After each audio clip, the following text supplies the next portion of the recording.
세상에서 제일 예쁘다는 5월의 신부가 될 뻔했던 결혼을 앞두고 있던 여자입니다. 결혼 준비 앞두고 10월드는 없을 것 같이 잘해주던 예비 시부모님과 예비 신랑의 변해버린 모습에 파혼을 결심하게 되었어요. 저는 올해 30살이고 전문대를 졸업하긴 했지만 한 분야에서 20살부터 일해오며 경력과 능력 인정받으며 회사 생활하고 있습니다. 꼭 결혼 자금으로 써야겠다 하고 모아둔 돈은 아니지만 처음 일 시작하면서 열심히 모아오니 저금으로 8천 정도 가지고 있습니다. 그 정도 저금하면서도 집에 손 벌린 적 한 번도 없었고 오히려 제가 번 돈으로 부모님 용돈도 드리고 하고 있습니다. 지금은 아니지만 저와 결혼할 뻔했던 예비신랑. 이제는 예비신랑이 아니네요. 아무튼 그 사람은 저보다 2살이 많았고 나름 좋은 학교로 유명한 4년제 대학 나와서 중견기업에 취직해 일하고 있습니다. 저는 개인적으로 결혼 준비가 거의 끝난 거나 마찬가지라 생각했기 때문에 그 사람하고 결혼 이야기 오고 가기 시작하면서 저는 준비할 게 없는데 오빠는 어떠냐고 물어봤어요. 오빠는 항상 자기도 준비 다 되어 있다고 걱정 말라고 자신있게 말해왔지만 정작 프로포즈에 응하고 나서 얼마 모았는지 오픈하는 자리에서 저에게 보여준 건 잔고 3천짜리 계좌 하나였습니다. 32살에 3천만 원. 물론 이 돈이 적은 돈이라고 생각하지는 않아요. 군대 대학교 졸업부터 취직 준비까지 저보다 사회생활 시작한 게 늦는 것도 이해하고 대학교 나오면서 학자금 대출이 있었을 수도 있고 스펙이다 뭐다 좋은 회사 들어가려 늦게까지 더 공부했던 부분도 있을 테니 지금 모아놓은 돈 얼마보다 앞으로 둘이 할 일이 아껴가며 모으면 된다는 생각이었어요. 오히려 그 사람 기죽을까봐 제가 모은 돈이 더 많다는 것도 저희 부모님 앞에서 티 하나도 안 내고 배려해줬습니다. 상견례 할 때도 분위기도 아주 좋았습니다.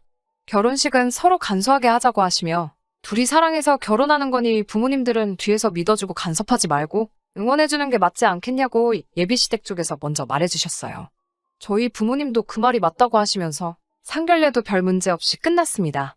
결혼 준비는 그렇게 별 문제 없이 진행되는가 싶더니 요즘 같은 전세대란에 둘이 모은 돈으로는 혼수며 집이며 아무리 열심히 알아봐도 답도 안 나오고 힘만 들더라고요. 결국 양가 부모님들께 손 벌리지 않기로 한 결혼식이었지만 전세집 구하는 것만이라도 조금 도와주십사 해서 각자 집에 알아보기로 했습니다. 저에 비해서 그 사람이 모은 돈이 터무니없이 적었기 때문에 현실이라는 벽 앞에 부딪히니 조금이라도 지원을 받는다면 좋겠다는 생각이 들었어요. 저희 부모님은 남편이 사실 모아놓은 돈이 별로 없었다는 말에도 그다지 화를 내거나 하지 않으셨습니다. 오히려 그런 상황이었으면 진작에 물어보지 않았느냐며 그러면 진작에 같이 고민해보지 않았겠느냐고 저를 나무라셨어요. 저희 부모님한테는 지금 살고 계시는 아파트 말고 다른 동의 평수가 조금 작은 아파트 한 채가 더 있으세요. 전세를 주고 있던 아파트였는데 저희 결혼할 때 맞춰서 그 집을 비워줄 테니 일단 그 집에 들어가서 살면서 돈을 더 모아. 그 후에 이사를 가는 게 어떻겠냐고 하시더라고요. 부모님이 선뜻 그 집에서 살 수 있게 해주신다는 말에 놀랐어요. 왜냐하면 그 집은 저희 오빠가 결혼할 때 주시려고 하던 아파트였거든요. 오빠도 결혼하려면 그 집이 있어야 결혼 준비할 때 면이라도 설 텐데 오빠도 당장 결혼할 생각도 없다고 하니 그때까지라도 저희 보고 몇 년 동안 그 집에서 살면서 돈을 모으라고 하네요. 그 말에 염치 없는 건 둘째치고 너무 감사하고 기분이 좋았습니다. 집 문제가 이렇게 해결되는 건가 싶어 한시름 놓게 되었으니까요. 그 기쁜 소식을 그 사람에게 곧바로 전화로 전해주려고 하다가 그 사람도 예비시댁에 물어보기로 한 게 있으니 다음날 만나서 이야기해보기로 하고 연락을 따로 하지 않았습니다. 다음날 그 사람을 만나 물어봤어요. 오빠 쪽 부모님은 따로 무슨 말씀 없으셨냐고요. 그 사람은 조금 쭈뼛대면서 왜 이제 와서 그러냐는 말을 들었다며 시댁 쪽에서는 더 도와줄 수 없다는 대답을 들었다고 하네요. 제가 모은 돈도 더 많은 상황에 저희 부모님께서 집 문제까지 어느 정도 해결해 주신 상황인데 단돈 1,000만 원 정도라도 도와주실 걸 기대했어서 그런지 기분은 썩 좋지 않았습니다. 하지만 애초부터 손 안 벌리고 결혼하기로 이야기가 나온 상황이니 그저 상황이 여의치 않으신가 보다 하고 그냥 넘겼습니다. 그 사람한테 저희 부모님께서 지금 전세 주고 있는 아파트에서 살게 해주신다는 말을 했더니 그 사람도 이 입이 귀에 걸려서 아주 좋아하더라고요. 집 문제가 해결되고 다른 결혼 준비를 하게 되면서 언젠가부터 그 사람 입에서 저희가 살게 될 아파트 시세라든지 생략하기로 했던 예단이니 뭐니 그런 단어들이 나오기 시작했습니다.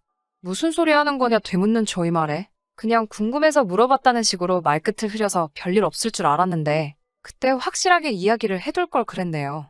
어느 날 저한테 예비시모로부터 전화가 한 통 걸려왔습니다. 전화기 너머 예비시모 목소리가 평소와는 조금 다른 차가운 느낌이 들었어요. 무슨 급한 일인지 퇴근하자마자 시댁으로 오라는 말에 찾아갔습니다.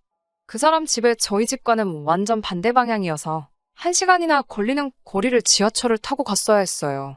시댁에 도착했는데 저를 반겨주시는 게 아니라 왠지 모르게 차가운 느낌으로 저를 대하시더라고요. 대뜸 저한테 앉아라 한마디에 저도 모르게 그냥 자리에 앉았습니다. 마실 것 하나 안 내주시고 저한테 하시는 말을 들으니 정말 어이가 없었어요. 대뜸 집을 사돈 쪽에서 해주신다지? 라고 물어보더라고요.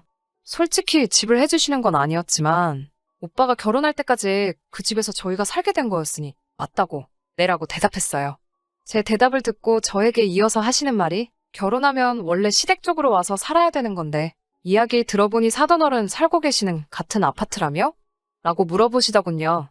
무슨 뜻으로 하신 말인가 저는 그때 알지 못했으니 예비시모 말씀에 또 맞다고 대답했고요. 그랬더니 예비시모가 저한테 한다는 말이 자기가 그 아파트 시세를 알아봤더니 얼마 정도더라. 그러니 그 집을 정리해서 이쪽으로 집을 구하고 남는 돈으로 혼수 같은 걸 채우는 게 좋겠으니 그렇게 하라고 하시더군요. 쓰다 보니 예비시모라고 쓰기도 싫으네요.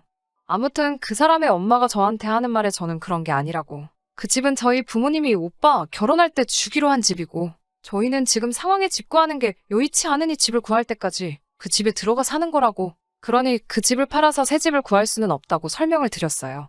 그러면 집을 주는 것도 아니네? 라고 하시면서 아주 부모가 딸을 끼고 살려고 별수를 다 쓴다고 하시네요.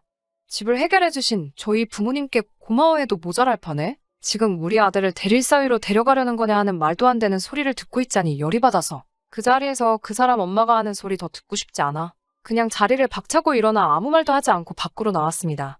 제 뒤에다 대고 어른이 말하는데 저 싸가지 좀 보라면서 고래고래 소리를 지르는데 솔직히 너무 열받아서 뭐라고 했는지 귀에 다 들어오지도 않았어요. 집에 오자마자 부모님께 나 결혼 안 할 거라고 말을 했더니 그래? 그럼 하지 마. 라고 대답하시며 이유도 물어보지 않으시고 별일도 아닌 것처럼 알겠다고 하시는 반응에 조금 의아했어요. 방에 들어가서 침대에 누워 씩씩대고 있으니 그 사람한테 전화가 오더군요. 어떻게 된 거냐고 묻는 말에 어떻게 되긴 어떻게 된 거겠냐고 전 궁금하면 너네 엄마한테 물어보라고 소리를 질렀더니 제가 생각했던 그게 아니고 저희 부모님이 우리한테 집을 주기로 하신 거 아니었냐고 왜 이제 와서 말을 바꾸는 거냐면서 그 집이 저희 게 아니었다는 사실에 자기한테 거짓말을 한 거냐고 어쩌고 저쩌고 별 쓸데없는 말을 하더라고요. 여태까지 제가 이딴 놈하고 결혼 생각을 했다는 사실에 화가 나서 다음날에 플래너한테 전화해서 전부 다 취소하라고 난리법석을 떨었어요. 나중에 엄마가 하시는 말씀이 그 사람네 엄마가 저를 불러서 그 헛소리를 짓거린 그날 저희 엄마와 통화를 했다고 하네요. 이런저런 이야기 나누시다가 그 집에 대한 이야기가 나왔고 집 시세를 물어보시고 나서 전화를 끊으려고 하는 찰나에 예단 목록을 보내드릴 테니 확인을 하라고 했다네요. 상견례할 때 간소하게 하기로 해서 그 사람이랑 저랑 낄 커플링 하나 말고는 딴 거 아무것도 안 하기로 했는데 말이죠. 아무튼 엄마도 간소히 하기로 했다는 말을 기억하셔서 그냥 옷이나 한 벌씩 해달라 하실 건가 싶어서 그 사람네 엄마가 보내준 예단 목록을 확인해봤는데 글쎄 거기에 적힌 건 별 5개짜리 돌침대랑 요즘 새로 나온 김치냉장고, 시댁 친척들한테 돌릴 이불 세트랑 명품백이 적혀 있었다네요. 다른 건 둘째 치더라도 명품백은 조금 의문이 들더라고요.